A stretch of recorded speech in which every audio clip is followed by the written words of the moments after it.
Baca nggak boleh ngobrol. Assalamualaikum warahmatullahi wabarakatuh. Waalaikumsalam warahmatullahi wabarakatuh. Teman-teman, izin perhatiannya sebelum kita memulai presentasi dari kelompok HP. HP-nya disimpan dulu. Nah, supaya kita makin bersemangat ya untuk memahami atau menangkap materi dari kelompok kami menyediakan speaking dulu ya. Ya. Botak, batik, batuk. Botak, batik, batuk. Oke, udah paham ya? Ya.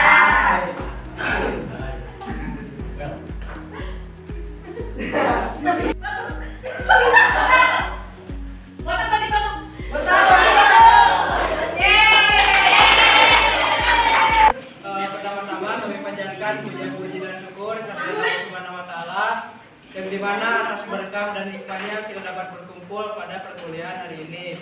Yang saya hormati Ibu Neni Sudarti dan serta teman-teman kelas C yang saya cintai dan saya banggakan. Saya ucapkan terima kasih telah memberi perhatiannya untuk kelompok kami berkesempatan untuk presentasi. Baik, tanpa lama-lama kita ke materi pertama yang akan disampaikan oleh Bunga. Kesempatan kali ini saya akan memaparkan tentang kondisi pembelajaran IPS di sekolah dasar pada saat ini. Nah, sebenarnya IPS itu punya peran yang sangat penting ya teman-teman, karena gak cuma untuk menambah pengetahuan, tapi juga membentuk sikap sosialnya. Nah, misalnya contohnya kayak kerjasama, peduli lingkungan sekitar, dan juga melatih cara berpikir kritis siswa. Nah, tapi kalau kita lihat langsung gitu ya di lapangan, pembelajaran IPS sekarang itu kadang masih belum maksimal. Kenapa? Karena kebanyakan masih pakai metode yang itu saja. Contohnya seperti ceramah. Jadi guru itu lebih dominan, sementara siswa cuma mendengarkan doang. Jadi akibatnya siswa jadi kurang aktif dan cepat bosan. Nah, selain itu penggunaan media juga masih kurang. Padahal kalau pakai media seperti gambar, video, atau melalui lingkungan sekitar langsung bisa bikin siswanya menjadi lebih paham. Tapi karena jarang dipakai, pembelajarannya jadi kerasa lebih monoton. Lalu materi IPS juga kadang jarang dikaitkan dengan kehidupan sehari-hari. Jadi siswa tuh cuma hafal doang tanpa benar-benar paham akan materinya. Nah, dari situ bisa kita lihat pembelajaran IPS ini sebenarnya masih butuh pengembangan. Maka perlu model pembelajaran yang lebih menarik lagi, melibatkan siswa dan lebih kontekstual lagi.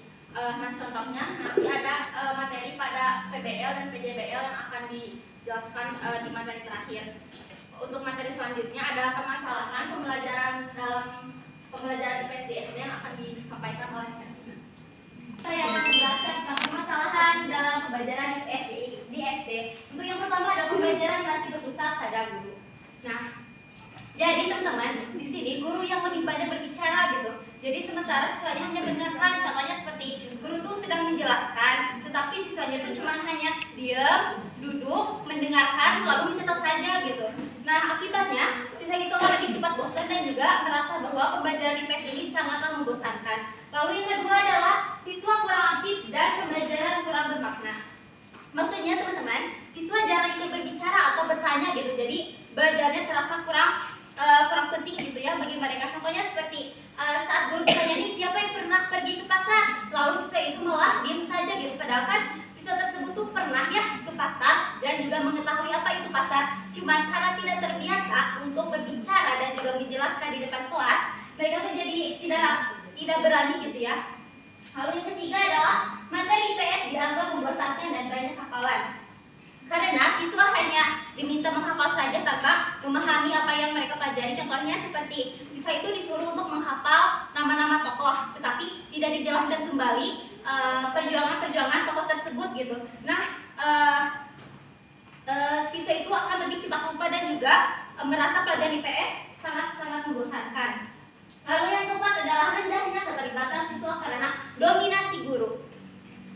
Artinya teman-teman, guru terlalu sering menjelaskan sendiri gitu ya tanpa melibatkan siswanya. Contohnya seperti saat belajar nih tentang lingkungan, guru itu hanya membaca dari buku saja tanpa melibatkan dari pengalaman atau berinteraksi secara langsung dengan siswanya gitu. Lalu yang kelima adalah kurangnya penggunaan model inovatif dan juga media pembelajaran.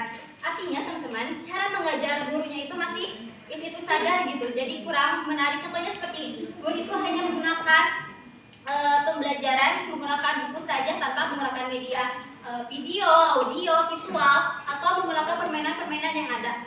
Kan kalau misal kita menggunakan media-media tersebut, siswa itu akan lebih bersemangat gitu ya, lebih memahami apa yang mereka pahami, apa yang guru itu jelaskan.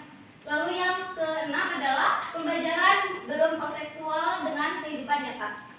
Artinya teman-teman, pelajaran tidak dihubungkan dengan kehidupan sehari-hari siswa. Misal nih, contohnya saat belajar tentang jual beli. Nah, guru itu tidak mengaitkan dengan kehidupan siswanya gitu, tidak mengaitkan bahwa siswa itu jajan di kantin, jajan di warung, atau jajan di warung-warung terdekat.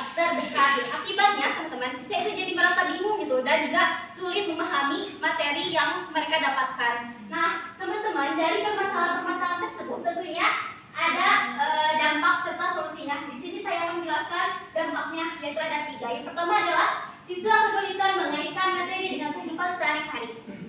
Artinya teman-teman, siswa itu hanya tahu teorinya saja. Contohnya seperti siswa itu tahu teori dari jual beli, tapi tidak bisa memberi contoh dalam kehidupannya gitu. Lalu yang kedua adalah motivasi dan minat belajar yang sangat rendah. Artinya teman-teman, siswa itu tidak semangat untuk belajar. Contohnya seperti saat pelajaran IPS dimulai ini, ada siswa yang ngobrol, ada siswa yang tidak fokus, malahan ada juga siswa yang ngobrol dengan teman sebangkunya gitu. Lalu yang ketiga adalah tujuan pembelajaran tidak tercapai secara optimal.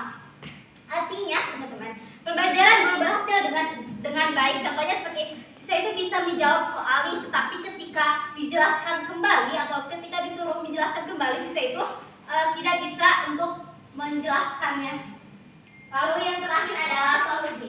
Pengembangan dan modifikasi model pembelajaran yang inovatif, kreatif, dan juga sesuai dengan karakteristik siswa. Contohnya ada PJBL atau PBL. Ada yang tahu nggak PJBL itu apa? Betul. Kalau PBL? PJBL itu belajar sambil praktik secara langsung. Kalau misal PBL, ada yang tahu PBL? Artinya apa? Problem based learning. Maksudnya artinya gitu, belajar dari Memecahkan masalah. Jadi teman-teman, bisa kita lihat ya bahwa pembelajaran IPS akan lebih baik gitu kalau siswanya itu dilibatkan secara aktif gitu, secara langsung, dan juga materinya dikaitkan dengan kehidupan sehari-hari siswanya. Nah, dengan begitu teman-teman, siswa itu tidak hanya menghafal saja, tetapi mereka tuh benar-benar memahaminya gitu. Lalu yang materi yang ketiga yaitu tentang konsep pengembangan dan modifikasi model pembelajaran yang akan dijelaskan oleh Pak. Padanya saya persilakan. Oke, baik teman-teman, di sini saya akan menjelaskan tentang konsep pengembangan dan modifikasi model pembelajaran. Jadi sebenarnya konsep pengembangan dan modifikasi model pembelajaran itu usaha kita supaya cara mengajarnya itu lebih nyambung dengan kondisi siswa, dengan tujuan pembelajarannya, dan juga dengan lingkungan sekitarnya teman-teman. Soalnya anak SD itu kan berpikirnya itu masih konkret gitu ya. Jadi pembelajaran itu harus dibuat dengan nyata, gampang untuk dibayangkan dan dekat dengan kehidupannya sehari-hari. Makanya tidak cukup kalau cuma pakai metode ceramah saja. Perlu ada penyesuaian biar pembelajaran lebih fleksibel dan benar-benar berpesan kepada siswanya. Dalam pembelajaran IPS juga, yang penting itu bukan cuma menyampaikan materinya saja teman-teman, tapi juga bikin siswa itu lebih aktif. Siswa juga perlu gitu untuk diajar berpikir, berdiskusi, bertanya jawab, bahkan berbagi pendapat sama teman-temannya gitu. Nah, dari situ mereka bukan cuma dapat pengetahuan saja teman-teman, tapi juga belajar cara bersosialisasi dengan teman-temannya, cara memahami dengan nilai-nilai dalam kehidupan sehari-harinya, biar suasananya itu tidak baku, tidak membosankan. Terus guru juga bisa pakai berbagai cara dan media yang menarik. Jadi belajar itu tidak membosankan, jadi siswanya itu lebih seru gitu, lebih aktif. Nah, selain itu pembelajaran juga memberi kesempatan siswa untuk mencari dan menemukan sendiri biasanya lebih gampang untuk dipahami dan lebih nempel di ingatannya. Misalnya lewat pendekatan inquiry, siswa lebih aktif bertanya, mencoba, dan menyampaikan ide mereka. Apalagi kalau misalnya materinya dikaitkan dengan lingkungan sekitar siswanya, jadi siswa akan mikir, oh iya ya, ini tuh materinya sama dengan kehidupan kita gitu ya. Nah, jadi siswanya itu lebih mudah untuk dimengerti dan mengembangkan dan terasa bermakna. Nah, dari situ teman-teman, guru juga bisa mengembangkan pembelajaran dengan menggabungkan beberapa pendekatan seperti inklusi sosial dan pembelajaran berbasis lingkungan. Di sini juga ada model seperti problem based learning atau project based learning juga bisa dipakai karena bisa melatih siswa itu untuk berpikir kritis, menyelesaikan masalah, bekerja sama dalam kelompok. Terus kita juga tinggal menyesuaikan saja dengan kondisi siswanya dan situasi di sekitarnya. Terus intinya keberhasilan pembelajaran IPS itu sangat dipengaruhi oleh kreativitas guru, kreativitas kita sebagai guru untuk menyampaikan sebuah materi gitu ya. Jadi guru bisa mencoba berbagai metode seperti diskusi santai, simulasi, permainan edukatif, atau aktivitas yang bikin kelas itu menjadi lebih hidup. Jadi jangan hanya kita menjelaskan materi saja gitu, jadi tidak ada dikait-kaitan dengan kehidupan sehari-hari siswa gitu. Jadi belajar itu tidak terasa pegal, tidak juga terasa membosankan, tapi pembelajaran tetap santai, tapi dapat juga gitu siswa ilmunya gitu ya. Nah, dengan cara seperti itu juga teman-teman siswa itu jadi lebih semangat, lebih aktif untuk belajar IPS ini. Mungkin cukup sekian. Bisa kembali lagi. Saya akan menjelaskan terkait dengan PBL dan nanti juga akan menjelaskan terkait dengan PJBL yang akan dijelaskan oleh Desawa. Nah, di sini saya akan menjelaskan PBL. Sebelumnya tadi tahu kan PBL itu apa maknanya? Ya. Ya, apa coba? Apa PBL? Belajar dengan berbasis masalah nyata. Berarti kan pembelajaran itu harus nyata gitu kan. Nah, sebelum saya memaparkan poin-poin dari yang ada di peta konsep ini, saya ada sebuah cerita. Saya pernah membaca buku dari Stoikis. Ada yang pernah mendengar nggak tentang Stoikis? Belum. Oke. Jadi ceritanya itu ada seorang guru dan seorang murid. Nah, di sana banyak pembelajaran bagaimana sih cara guru memberikan suatu masalah kepada siswanya agar siswa itu bisa memahami apa yang mereka pelajari. Nah, ceritanya seperti ini. Kan si Sokrates ini sebagai guru, lalu ada muridnya itu si Plato. Nah, si Plato ini kan murid, dia bertanya kepada seorang guru namanya bertanya seperti ini, guru apakah itu cinta? Nah, lalu si Sokrates tidak menjawab, guru tidak menjawab, tapi hanya tersenyum. Nah, setelah tersenyum, si Sokrates ini memberi tugas gitu, proyek nyata gitu. Pergilah sana kamu ke kebun bunga, lalu petiklah satu bunga yang menurutmu paling indah. Lalu ada aturannya apa? Ketika kamu sudah menyusuri kebun bunga itu, kamu tidak boleh menoleh ke belakang. Nah, itu aturannya. Lalu si Plato langsung pergi ke kebun bunga. Nah, di sana dia melihat kebun bunga indah semuanya. Terus ada berpikir juga mau memetik bunga. Ada yang mereka menurut indah. Nah, tapi sebelum memetik dia berpikirnya seperti ini. Mungkin ada yang lebih baik dari depan. Itu si Plato ini tidak memetik bunga satupun karena selalu berharap ada yang lebih baik. Nah, permasalahan kepada seorang murid, jadi dia bakal tahu gitu maknanya. Jadi kan, oh ternyata kayak gini. Jadi tidak hanya berbasis ceramah saja, tapi pengalaman langsung gitu. Gimana sih cara memahami ini gitu. Nah, berikut ada beberapa poin. Yang pertama ada penentuan kemenangan dasar. Penentuannya ini ada seperti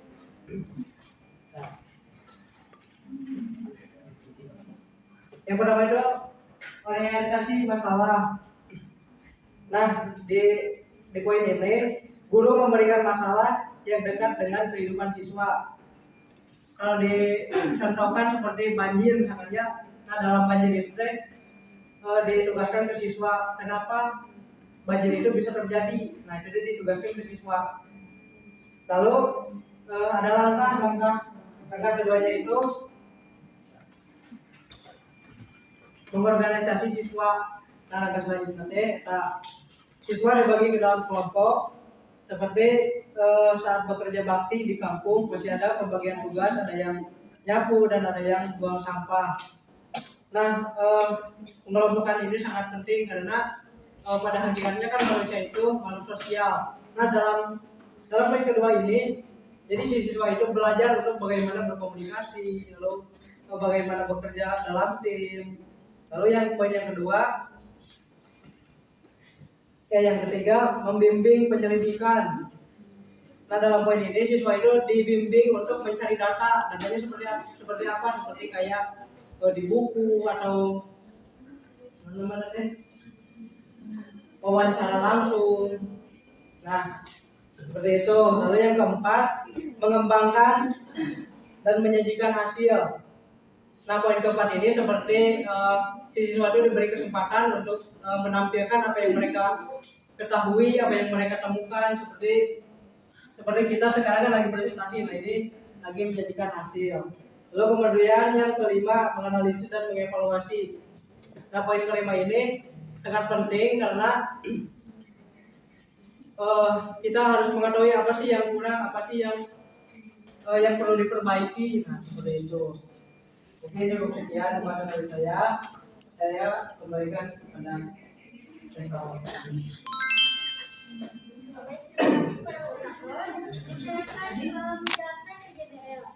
Model PJBL diterapkan dengan memberikan tugas proyek yang berkaitan dengan kehidupan anak siswa, seperti membuat peta lingkungan, laporan kegiatan sosial, atau proyek kepedulian lingkungan. Dalam pelaksanaannya, siswa merancang proyek, mengumpulkan data, bekerja secara kolaboratif, menyusun laporan dan mempresentasikan hasil proyek. Penerapan ini sejalan dengan penelitian Nugroho tahun 2016 yang menunjukkan bahwa pembelajaran berbasis lingkungan mampu meningkatkan pemahaman konsep dan sikap peduli sosial siswa. Dengan demikian, PJBL memberikan pengalaman belajar yang lebih konkret dan bermakna. Penerapan model project based learning atau PJBL yang pertama, menentukan pertanyaan dasar, menentukan topik atau proyek berdasarkan pertanyaan penting, lalu menumbuhkan rasa ingin tahu dan menjadi dasar seluruh proyek. Pembelajaran PJBL dimulai dari pertanyaan esensial atau big question yang menarik dan relevan dengan kehidupan nyata. Kedua, mendesain perencanaan proyek, merencanakan langkah kerja, sumber, dan pembagian tugas. Setelah itu ada pertanyaan dasar, guru dan siswa menyusun rencana proyek secara sistematis. Ketiga, menyusun jadwal. Jadwal proyek membantu peserta didik mengatur waktu dan proses kerja sehingga proyek selesai dengan baik. Keempat, monitor kemajuan proyek. Guru memantau dan membimbing selama proses. Selama pelaksanaan proyek itu, guru berperan sebagai fasilitator yang mengurus atau mengawasi, membimbing, dan memberi umpan balik. Kelima, menguji hasil. Siswa menyelesaikan produk atau karya yang dihasilkan setelah produk atau solusi selesai. Keenam, terakhir, evaluasi pengalaman. Refleksi dan evaluasi terhadap proses dan hasil proyek. Tahapan akhir PJBL adalah refleksi dan evaluasi terhadap proses dan pengalaman selama mengerjakan proyek. Terima kasih, saya kembali ke moderator. Baik, selanjutnya penerapan dari dua metode tadi. Yang pertama sudah jelas ya tadi, yang pertama itu meningkatkan keaktifan dan motivasi belajar. Jadi setiap pembelajaran itu ada seninya gitu. Jadi buat siswa itu melatih, jadi ada motivasi belajarnya. Lalu yang kedua, mengembangkan kemampuan berpikir kritis dan pemecahan masalah. Lalu yang ketiga, mendorong kolaborasi dan keterampilan sosial. Lalu yang terakhir, membuat pembelajaran lebih bermakna dan kontekstual. Mungkin buat teman-teman semuanya, bila mana ada pertanyaan, boleh mengajukan tangan. Pertanyaan terkait guru yang masih menggunakan metode ceramah, apakah iya guru yang bisa dikatakan guru dari usia 30 tahun ke atas, mengapa masih menggunakan metode ceramah dan mengapa tidak ada inisiatif untuk menggunakan metode misalnya media digital? Nah, ini ada dua pertanyaannya. Yang pertama kan, apakah guru menggunakan ceramah itu bisa disebut sebagai guru, ya kan? Guru anu baru atau anu lama gitu. Guru menggunakan ceramah teh. Jadi menjawab, sebetulnya kalau menurut saya tidak tidak ada istilah seperti itu. Mau guru yang muda, mau guru yang tua, bisa saja hanya menggunakan ceramah, dan juga yang kreatif gitu. Nah, ada beberapa faktor yang bisa yang mempermasalahkan hal tersebut. Yang pertama, fasilitas yang terbatas. Kenapa tidak menggunakan metode seperti media? Kemungkinan kan dalam sekolah kayak di pondok gitu kan, fasilitasnya kurang. Jadi dalam itu. Yang kedua, dari kesadaran dalam guru tersebut. Nah, guru nanti cuman ngajar nanti pengen simpel gitu, kebanyakan seperti itu. Nah, nyambung juga poin ketiga, kesejahteraan guru tidak optimal. Nah, banyak di sini, jadi si guru tidak sejahtera gitu. Misalkan dari apa yang ini nama merasa tidak sejahtera gitu. Jadi masa sia-sia orang kreatif, tapi orang dibayar cuma segini gitu. Jadi tidak ada pendorongan untuk kreatif gitu. Jadi malas, gue tidak tahu gini kreatif kita, berarti dibayar cuma segini gitu. Kita pernah Berarti jadi guru yang itu ikhlas. ya, bisa jadi itu kan tergantung ke kesadaran. Sebenarnya kan kalau kekurangan fasilitas juga itu tidak bisa dipermasalahkan. Pembelajaran yang efektif mah tergantung akal, bukan tergantung anggaran. Bisa dipahami kan? Ada yang menyangka enggak jawaban dari saya?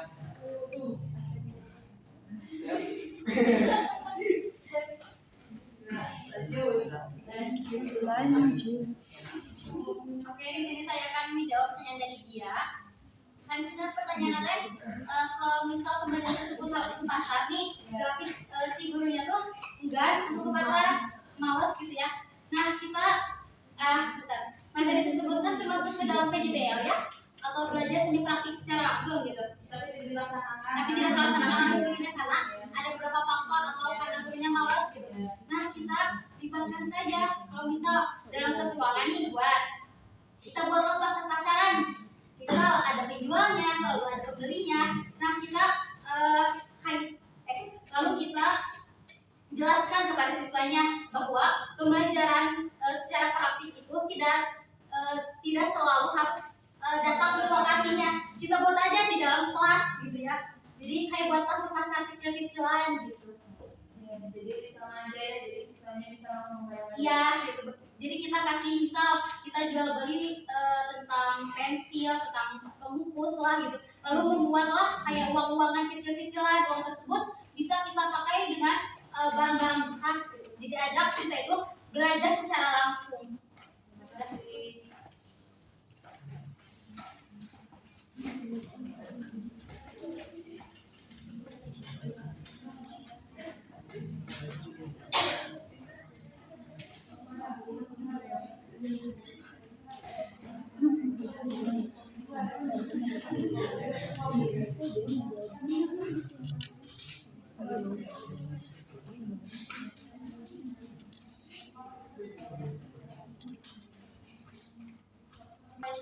Setelah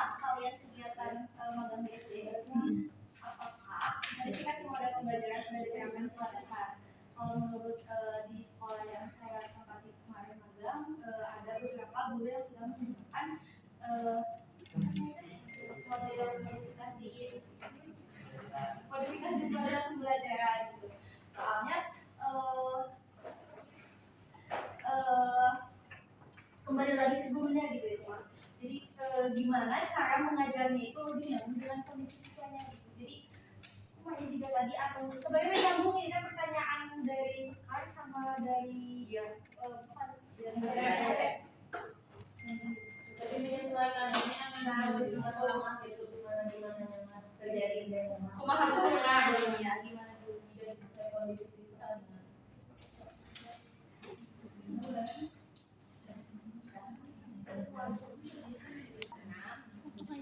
Bagaimana jika waktunya singkat, bagaimana cara guru untuk mengatasi di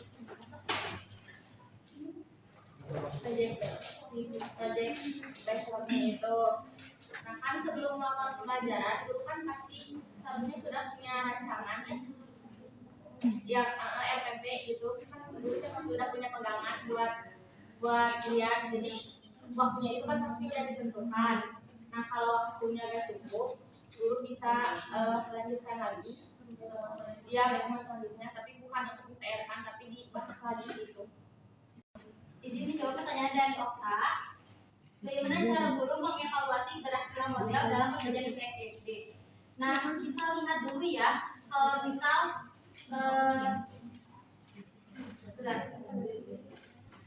kita lihat atau kita bimbing gitu ya siswa tersebut, bagaimana siswa itu apa sih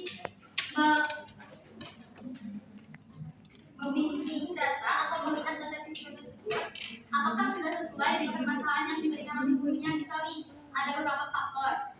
Kalau misal faktor tersebut sudah sesuai dengan hasil evaluasi dari guru, berarti permasalahan tersebut pun sudah terpecahkan gitu ya oleh guru tersebut. Nah, jika permasalahan tersebut tidak sesuai, maka kita sebagai guru juga harus menggantikan metode pembelajaran yang lainnya gitu. Jadi jangan mengubah metode pembelajaran hanya satu saja sesuai kebutuhan siswa.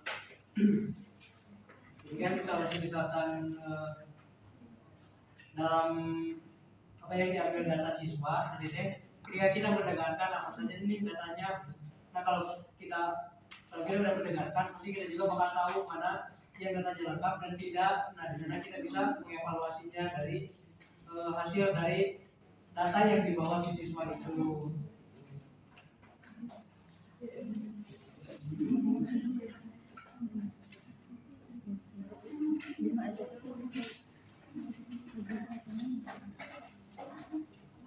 satu waktu pembelajaran dari semua model pembelajaran. Jawabannya bisa. Karena model PBL dan PJBL saling berhubungan.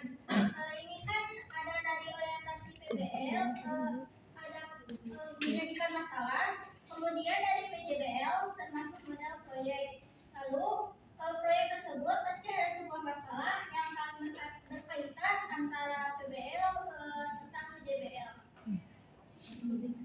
Intinya bisa digunakan. Yang bisa digunakan gitu dalam satu pembelajaran. Karena kan dalam PJBL itu kan proyek, masih proyek ini pasti ada sebuah masalahnya dari mana, dari PBL. Kalau misalnya kita membuat proyek dan tidak masalahnya, kita bakal mengerjakan apa? Ya jadi itu kan saling berhubungan. Jadi intinya kedua ini bisa digabungkan.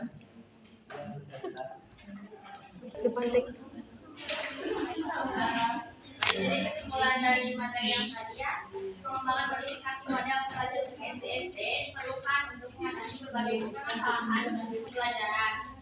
Model inovasi seperti PBL dan PJBL yang tadi yang telah dijelaskan dapat meningkatkan kualitas pembelajaran melalui aplikasi siswa berpikir kritis dan kolaborasi, dan juga berkaitan dengan kehidupan nyata sehingga tujuan pembelajaran tercapai secara optimal. Ini cukupkan sekian pengembangan materi dari Om.